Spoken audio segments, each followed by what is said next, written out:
Hello दोस्तों, स्वागत है आप सभी का आपके अपने चैनल एग्जाम हब पर। आज हम लोग सॉल्व करेंगे संसद से संबंधित अपनी महत्वपूर्ण एमसीक्यू को।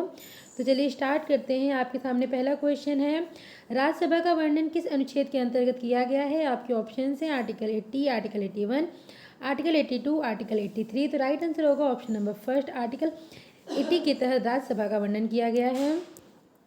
अगला क्वेश्चन है, राज्यसभा में अधिकतम सदस्य कितने होते हैं। आपके ऑप्शन हैं 250, 255, 245, 230। राइट आंसर होगा ऑप्शन नंबर फर्स्ट। राज्यसभा में टोटल अधिकतम जो सदस्य हैं वो 250 हो सकते हैं। अगला क्वेश्चन है, किस अनुच्छेद के तहत राज्यसभा में 12 सदस्यों का मनोनयन किया जाता है। मतलब 250 जो अधिकतम सदस्य हो सकते हैं उसमें से इसके अंदर से 12 सदस्य जो होते हैं मनोनीत किए जाते हैं, जो कि कला, साहित्य और खेल जगत से जुड़े हो सकते हैं। और तो उसके लिए होगा आर्टिकल नंबर 83। आर्टिकल 83 के तहत राज्यसभा में 12 सदस्यों का मनोनयन किया जाता है। अगला क्वेश्चन है, राज्यसभा का सदस्य बनने के लिए न्यूनतम आयु कितनी होनी चाहिए। आपके ऑप्शन है 25 वर्ष, 26 वर्ष, 27 वर्ष, 30 वर्ष। राइट आंसर होगा ऑप्शन नंबर 4, 30। राज्यसभा का सदस्य बनने के लिए न्यूनतम आयु जो है वो 30 वर्ष होनी चाहिए। अगला क्वेश्चन है, निम्नलिखित में से कौन सा कथन राज्यसभा के विषय में सत्य है।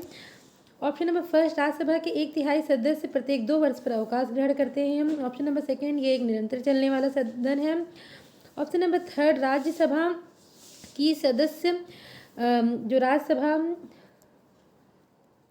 के सदस्य राज्य विधानसभा के निर्वाचित सदस्यों द्वारा अनुपातिक प्रतिनिधित्व की एकल संक्रमणीय प्रणाली द्वारा चुने जाते हैं।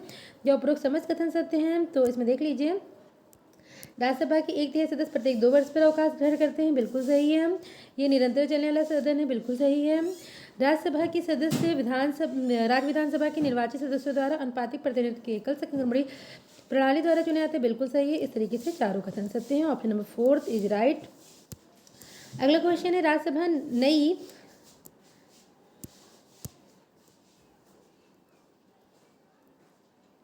ये नई है, नहीं है। राज्यसभा नई अखिल भारतीय सेवाओं का सृजन किस अनुच्छेद के तहत करती है। आपके ऑप्शंस हैं article 310, article 311, article 312, article 313। Right answer होगा ऑप्शन नंबर थर्ड, आर्टिकल 312 के तहत नई अखिल भारतीय सेवाओं का सृजन राज्यसभा के द्वारा किया जाता है। अगला क्वेश्चन, निम्नलिखित में से राज्यसभा राज्य सूची के किसी विषय को राष्ट्रीय महत्व का किस अनुच्छेद के तहत घोषित कर सकती है। आपके ऑप्शन हैं आर्टिकल 248, आर्टिकल 250, आर्टिकल 251, आर्टिकल 249। तो राइट आंसर होगा ऑप्शन नंबर 4, आर्टिकल 249 के तहत राज्यसभा राज्य सूची के किसी भी विषय को राष्ट्रीय महत्व का घोषित कर सकती है।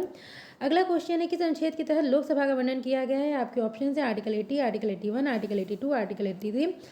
राइट आंसर होगा ऑप्शन नंबर सेकंड, आर्टिकल 81 के तहत लोकसभा का वर्णन किया गया है। अगला क्वेश्चन है, लोकसभा में 2 एंग्लो इंडियन को मनोनीत किस अनुच्छेद के तहत किया जाता है।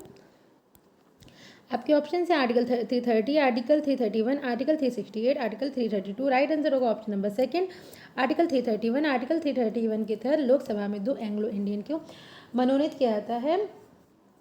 मतलब कि राज्यसभा में टोटल सदस्यों की ज़्यादा से ज़्यादा संख्या जो 552 हो सकती है, इसमें से 2 इसके अंदर से 2 एंग्लो इंडियन भी नियुक्त किए जाते हैं, मनोनीत किए जाते हैं आर्टिकल 331 के तहत। अगला क्वेश्चन, निम्नलिखित में से कौन सा कथन लोकसभा के विषय में सत्य नहीं है। आपके ऑप्शन हैं लोकसभा का कार्यकाल 6 वर्ष का होता है। अगला, लोकसभा में सदस्यों की अधिकतम संख्या 552 हो सकती है। थर्ड, लोकसभा के सत्र वर्ष में कम से कम 2 बार बुलाया जाना आवश्यक है। ऑप्शन नंबर 4, राष्ट्रीय आपातकाल के समय लोकसभा का कार्यकाल 1 वर्ष बढ़ाया जा सकता है। तो चलिए देख लेते हैं कि लोकसभा का कार्यकाल जो है वो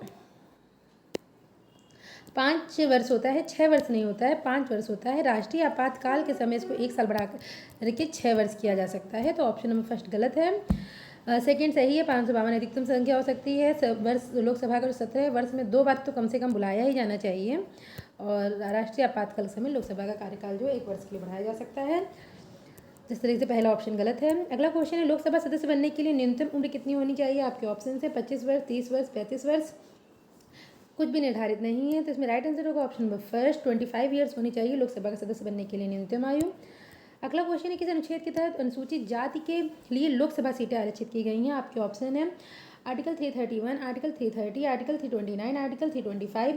तो इसमें जो आपका राइट आंसर होगा वो होगा ऑप्शन नंबर सेकंड, आर्टिकल 330 के तहत लोकसभा में अनुसूचित जाति के लिए सीटें आरक्षित की गई हैं। इंपॉर्टेंट क्वेश्चन है, ये सब याद रखिएगा जो आर्टिकल बताए हैं जितने भी। अगला क्वेश्चन है, लोकसभा की सीटों का परिसीमन किसके द्वारा किया जाता है? आपके ऑप्शन है चुनाव आयोग के द्वारा, राष्ट्रपति के द्वारा, मंत्रिमंडल के द्वारा, लोकसभा द्वारा स्वयं। राइट आंसर होगा ऑप्शन नंबर फर्स्ट, चुनाव आयोग के द्वारा लोकसभा सीटों का परिसीमन किया जाता है। अगला क्वेश्चन है, निम्नलिखित में से किस अनुच्छेद के तहत भारतीय संसद का वर्णन किया गया है? आपके ऑप्शन हैं article 78, article 79, article 80, article 81। Right answer होगा ऑप्शन नंबर सेकंड, आर्टिकल 79 के तहत भारतीय संसद का वर्णन किया गया है।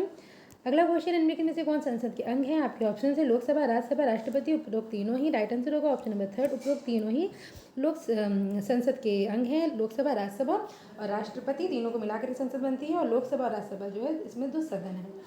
ठीक है, इस तरीके से ये संसद से संबंधित कुछ इंपॉर्टेंट क्वेश्चंस थे जो कि परीक्षाओं की दृष्टि से आवश्यक थे। तो अगर आपको प्लीज़ चैनल अच्छा लगे तो चैनल को लाइक करें, शेयर करें, ज़्यादा से ज़्यादा सब्सक्राइब करें। धन्यवाद।